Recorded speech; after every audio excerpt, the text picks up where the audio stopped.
Good morning, everybody. Shift your mindset here. It's a beautiful day. We're gonna get into this topic now, and today's episode will be Jehovah Witnesses.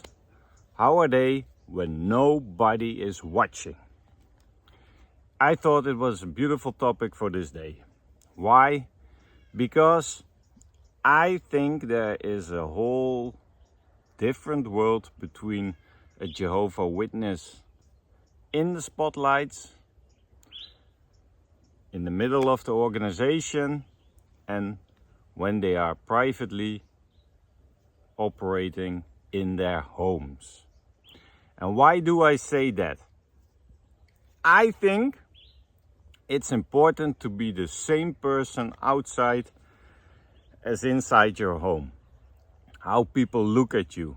Most of the times when we go to the congregation, but even when we go to work, we are behaving differently. We're gonna adapt. We're gonna put on a mask, is how I name it.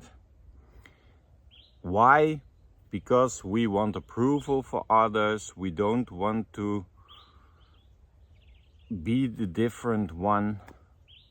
We want to blend in. So we're putting on a different persona and acting differently than we normally are. That's normal in society. But if you are in a high controlled religion, a religion where actions and behavior is guided by faith, and you are in a high controlled religion, then that is even a bigger problem. Why? Because there is a governing body who tells you what to think, what to feel, what to do, what to believe, and how to do it. There are all policies in place, strict rules, stuff like that. So you're always under a lot of pressure. And I'm a big fan of being the same guy I am now to you guys on screen than I am in my private life. Because I see a lot of differences in that. And I was also that difference when I was a Jehovah Witness. I also was a completely different person in private and in the religion. And I think you have to be the same authentic person all of the time. But it's hard because you have pressure, you have guilt, you have anxieties, all those things to perform in the Jehovah Witness organization. But what are some things where they struggle about privately? Because we know the private life is only a small amount of the time that a Jehovah Witness has. I think of the 24 hours, maybe 4 hours are private. The rest is all about study, ministry, preaching, going to the congregation, preparing yourself for a talk, study with your family, but also study alone. In the morning, you're already beginning with the scriptures. So praying, it's all about that religion. So privately, I see a lot of differences in the Jehovah Witnesses. And one of the biggest differences I see is that when nobody is watching, they struggle with the rules. Because they have such a strict behavior in the organization and rules about holiday celebrations, celebrating birthdays, participating in political events, we are no part of the world, etc., etc., etc., etc. That's a big pressure on everybody's shoulders as a JW.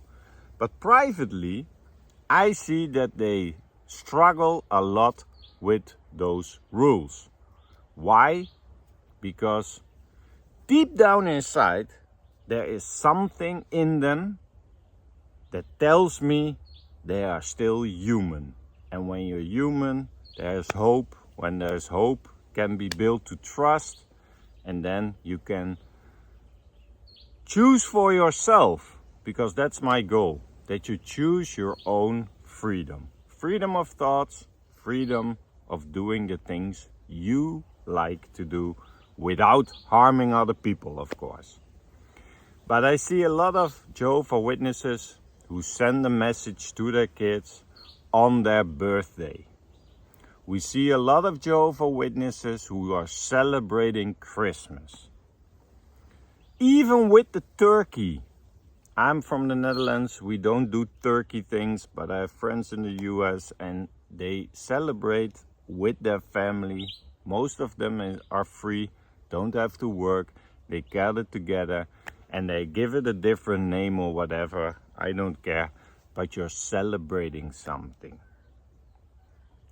I hear a lot of people, Jehovah Witnesses, always talking about politics.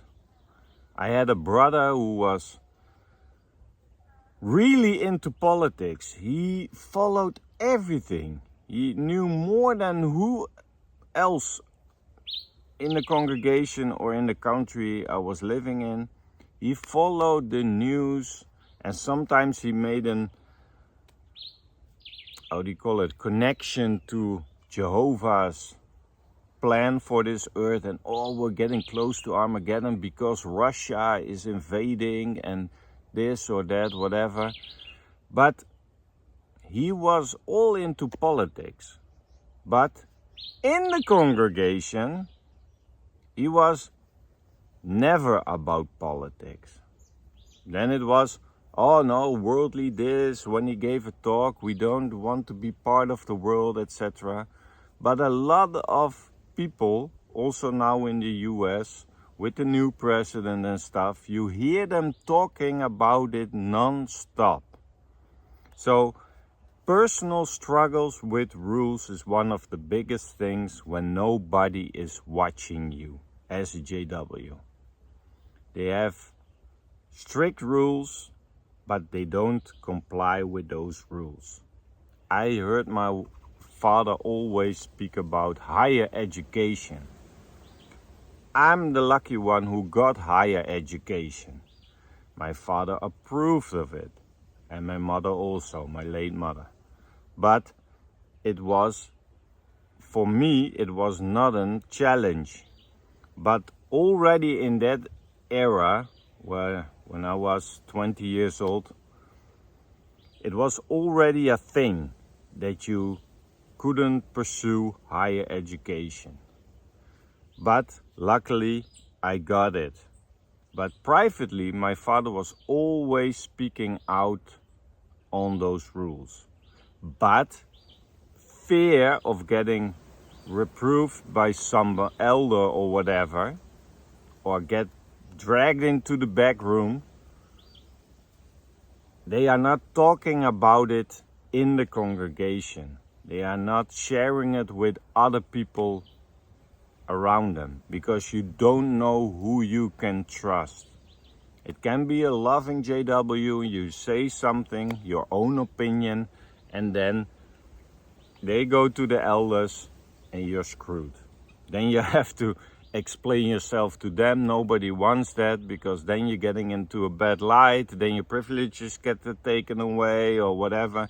Nobody wants that hassle and fuss about a small thing, just as personal opinion. So that's why there is such difference between private life and JW life inside the congregation, because there are so many snitches. You can't speak freely, you can't have a critical mind, there's no room for you to express your feelings or your thoughts, how you are thinking about something, because always they say you are negative. Always. If you make a remark about somebody's talk that it was not good, if you say, hey, this could go better, hey, shall we do this, then it's quicker, and then we need less people for it, blah, blah, blah. Always, if you're making a suggestion from love, because it's not about pointing to somebody that somebody sucks or whatever. No, but if you give a suggestion, it's always backfiring on you. I had it so many times that you just gave a suggestion, and instead of thinking, hey, let me think about it, that's enough for me. If you say that, let me think about it, then it's off my chest, it's yours. What you do with it, I don't care, but I had to say it. I want to be honest, I have to say it. I leave it at your place, in your head, and then you can do whatever you want with it. But it's never, never, never, never appreciated. So that's why there's such a difference in the Jehovah life and the private life. Another thing is, what they secretly do when nobody is watching is quietly reading other materials or watching apostate videos. There is even a department in the governing body, in headquarters, who is watching apostate videos. And some of the videos have to be taken down, whatever. I hope they all watch this video. They can learn something from it. So welcome, guys, from headquarters. But they are spiritual enough to do that, but you are not spiritual enough to explore other materials. And what's wrong with that? Because if I read the Torah, the Quran, if it's not resonating with me, I'm not gonna do anything with it. And then if I read certain things and I don't feel it, it reinforces the faith I already had in that thing. My view on that thing, maybe on a Bible scripture or on a doctrine or a policy or whatever. So I always said that to my father, why aren't we allowed to read other materials? Because if you are certain about what you are believing, 100% sure, then nothing you read, nothing you see will change your mind about what you are believing. It only reinforces your belief. So in my opinion, that's a good thing. But Watchtower is Watchtower. They don't want you to find out about shady businesses behind the organization, because there's not on the news side that they spend millions in the last month for court cases about abuse. And they don't want you to question them about, hey, where's my money going? I don't want to go into abuse cases because someone in the organization did something horrible. I gave my money for the worldwide preaching work or whatever, or I gave it for my kingdom hall or the maintenance or whatever. But it spent already hundreds of millions on court cases about abuse. They don't want you to find that out. So you're not allowed to read other material. So, but a lot of people doing that. A lot of people are watching the news. A lot of the young generation are watching videos like this. Also the other generation. Because in their private life, nobody is watching over their shoulder.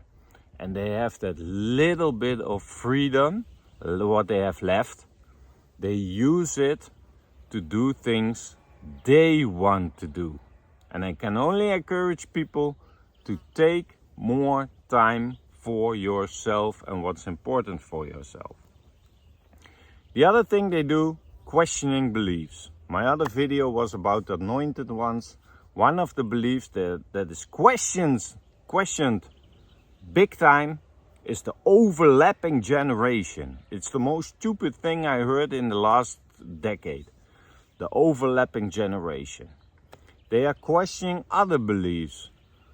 Paradise Earth, what's gonna happen? Why now beards? Why now pants? Why is the shunning policy suddenly changed? Is it changed because Jehovah has changed, or is it changed because governments are chasing us? Last one they admitted on paper. in the news, because the court wanted them to change the beliefs, so they changed the beliefs to get in the money. You can read it yourself on the news section on jw.org. But you're not allowed to question beliefs. So they talk about it in private, maybe with their wife, maybe with their husband, maybe a few outsiders, good friends in the congregation.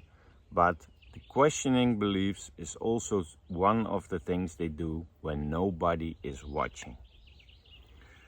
Another thing is personalizing their faith. Sometimes you see it that some people in the organization are doing things a little bit differently. They're gonna study together with other people. And sometimes it's not encouraged by the organization, but they still do it. They still examine some things together, going through Bible scriptures or certain passages, and they are gonna do their own research with each other. And so it's a little bit already a fraction within the Jehovah Witnesses. They don't see the governing body anymore as the authority. They see the scripture, the source of their faith, as an authority, and you see that they slowly drift away from the teachings of the governing body and adapt their own teachings before they leave. Another thing, what I always see when nobody's watching, is the interaction with former members. I can write a book about it. I already wrote a book about my life journey, but I can write a book about interacting with former members.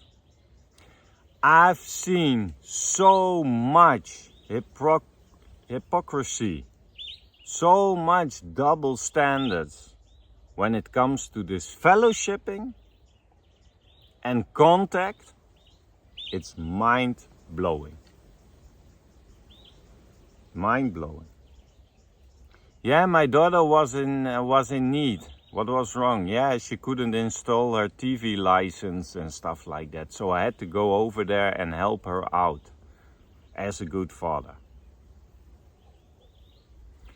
I had parents, the daughter was disfellowshipped. They needed her in another city to have dinner. I had an elder who flew to another country to accidentally meet his son on vacation. They didn't know they were in the same country, 2,000 kilometers away. What are the chances that you see your disfellowshipped son in another country when you are on vacation only in private with your wife? Nobody there. It can go on and on and on and on and on about this.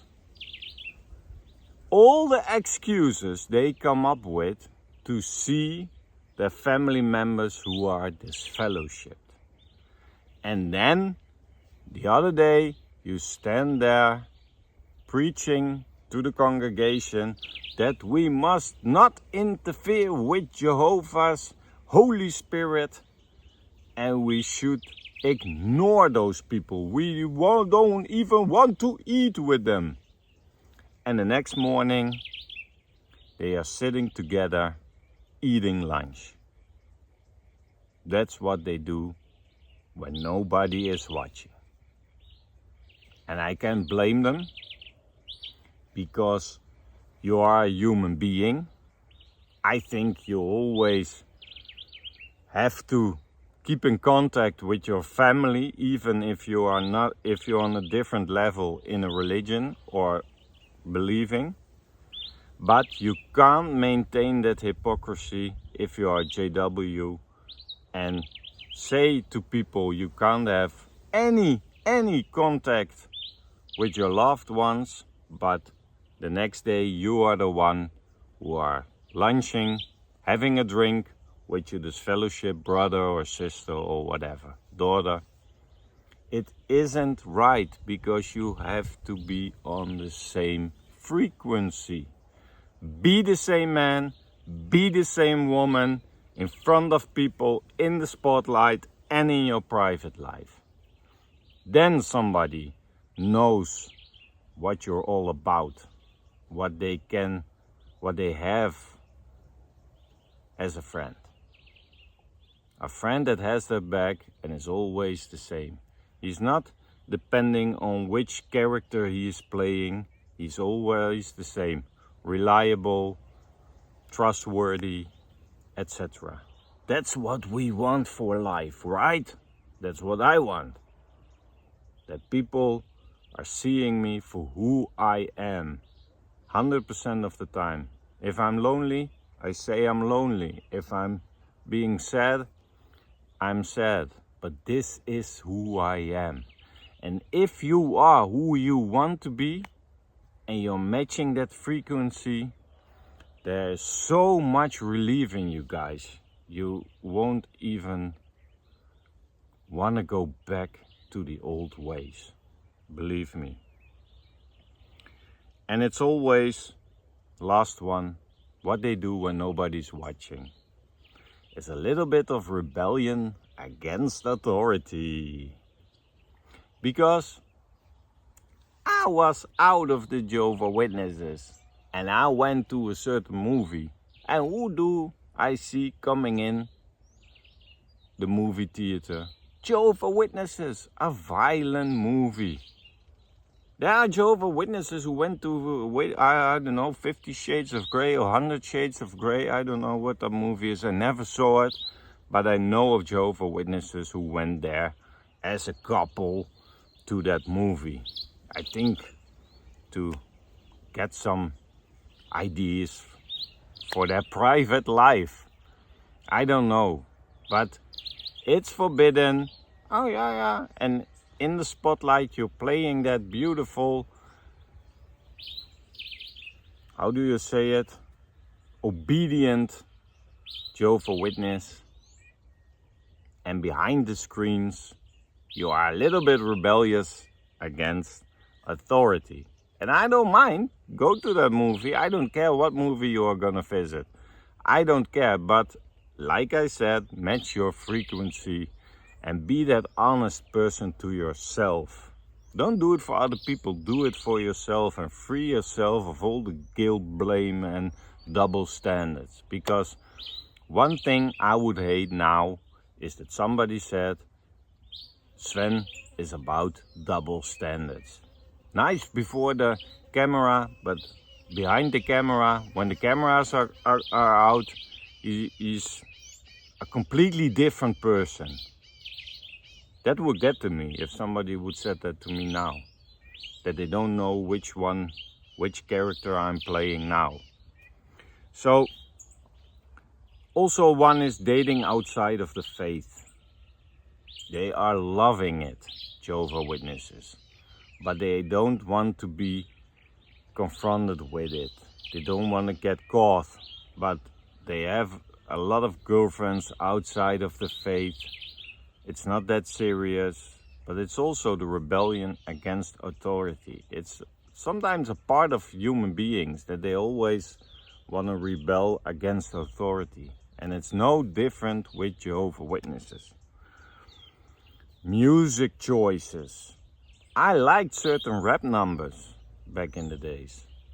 The rap numbers of this latest 10 years, it's not, doesn't amuse me anymore.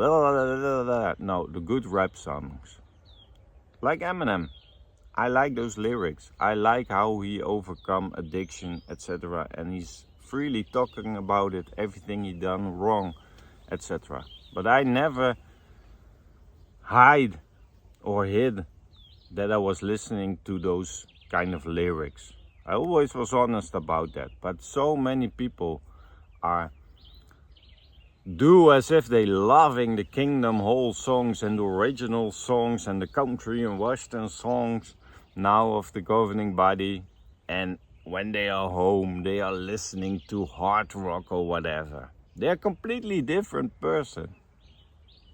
If you take a JW out for the first time, it's with how he behaves in the Kingdom Hall and outside of the Kingdom Hall is 180 degrees, people. And that's sad.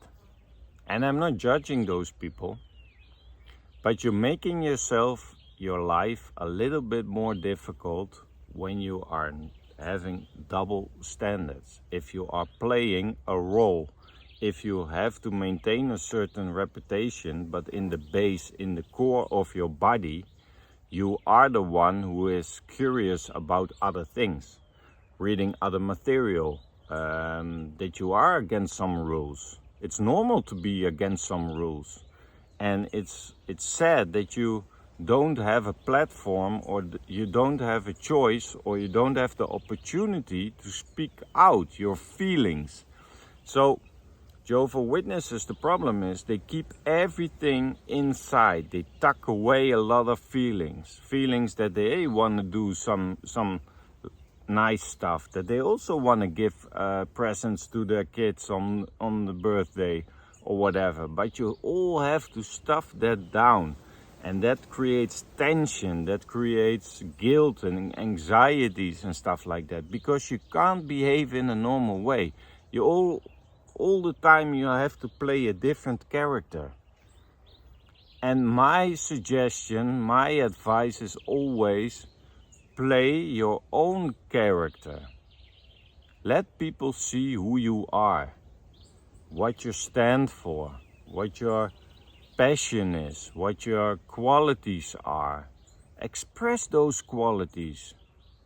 But there is no room for that in the Jehovah's Witnesses. And I want people to pursue their happiness, pursue that core feeling of feeling grateful for the things you are doing today, that it gives you fulfillment.